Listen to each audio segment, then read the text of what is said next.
Testing of Hyundai HGN08 air circuit breakers. The basic OCR settings will be set by the customer. For testing, we add a 220 volt AC power supply. At first, we trip the breaker manually.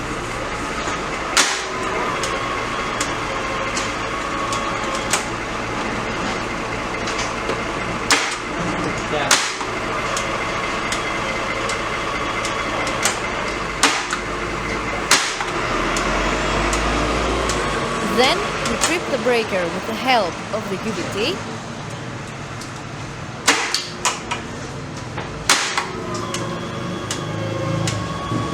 Next, we perform a short time delay test and the breaker trips almost instantly.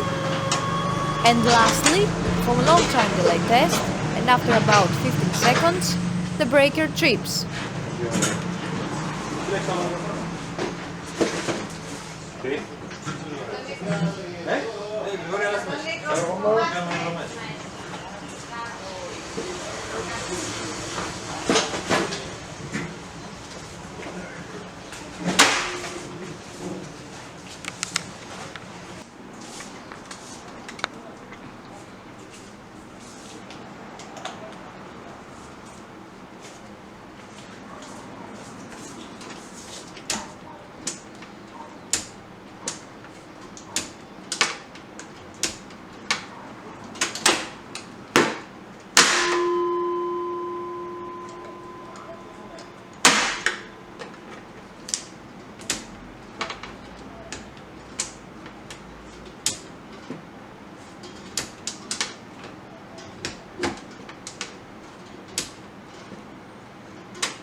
It is now clear that both air circuit breakers are working successfully and are ready to be delivered to the customer.